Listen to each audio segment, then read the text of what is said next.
Mengenai tanggapan Anda mengenai UMP yang kadang-kadang menjadi polemik tersendiri di pengusaha.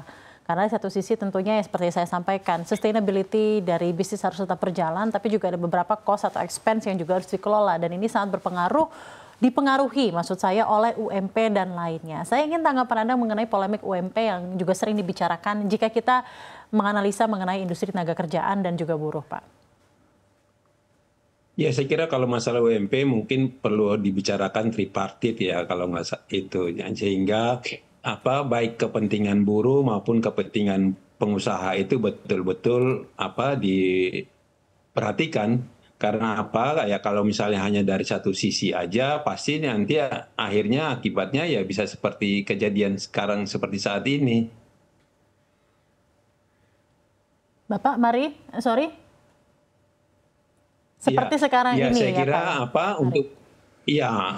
untuk masalah UMP ini tentu harus dibicarakan tripartit baik dari pengusaha, buruh maupun pemerintah sehingga betul-betul itu menjadi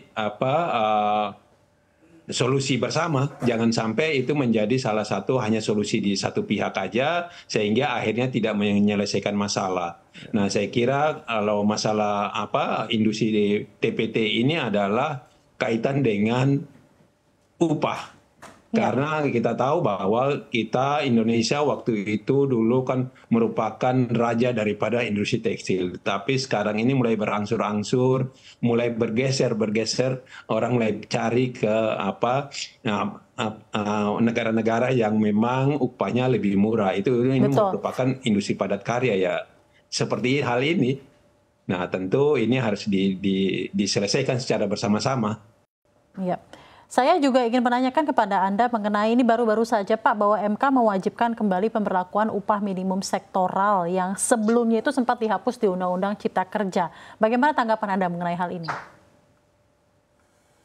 Ya, saya kira saya belum membaca secara itu, tapi yang paling utama adalah tentu harus diselesaikan secara bersama-sama, diundang misalnya kalau ada penetapan dari satu wilayah di daerah tertentu, harus diundang para pelaku usahanya untuk dibicarakan secara bersama-sama sehingga dapat solusi yang saling menguntungkan. Jangan sampai justru nanti menyulitkan akibatnya nanti membuat industri akhirnya bisa tutup.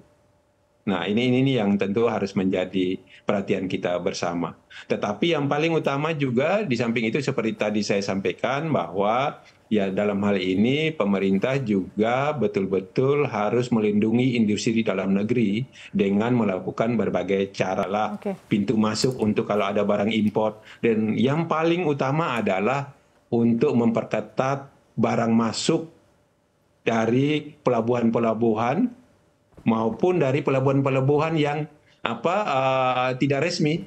Ya. Itu yang banyak terjadi ya. Saya kira ini udah menjadi rahasia umum sehingga akibatnya banjir barangnya di dalam negeri dari produk-produk impor, akibatnya industri dalam negeri kita tidak kuat untuk bersaing sehingga akibatnya ya bisa seperti saat ini berangsur-angsur tutup dan tutup. Oke, terima kasih banyak Pak Saleh. Saya kembali lagi akan ke Pak Ya, makasih Wamenakes. Mbak Safina. Terima kasih Pak.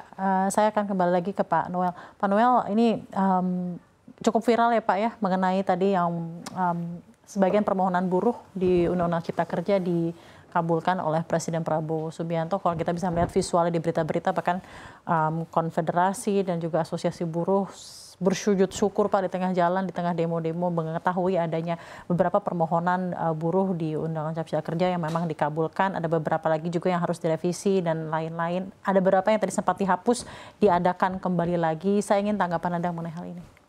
Gini, kita tetap menghormati keputusan MK ya. Kemudian soal yang lain-lain kan kita sedang mengkaji ya. Karena biar gimana pun kalau soal hal yang begini, teks seperti ini, sepertinya bukan domain saya untuk menjawab. Itu Pak Menteri. Gitu, biar Pak Menteri yang menjawab karena beliau yang lebih pantas untuk menjawab pertanyaan ini. Saya hanya lebih yang lain-lain aja lah. Gitu. Silakan. Jadi kembali lagi kepada nanti keputusan dari tanggapan dari Pak Menteri. Ya Pak Menteri yang menjawab ini, bukan saya.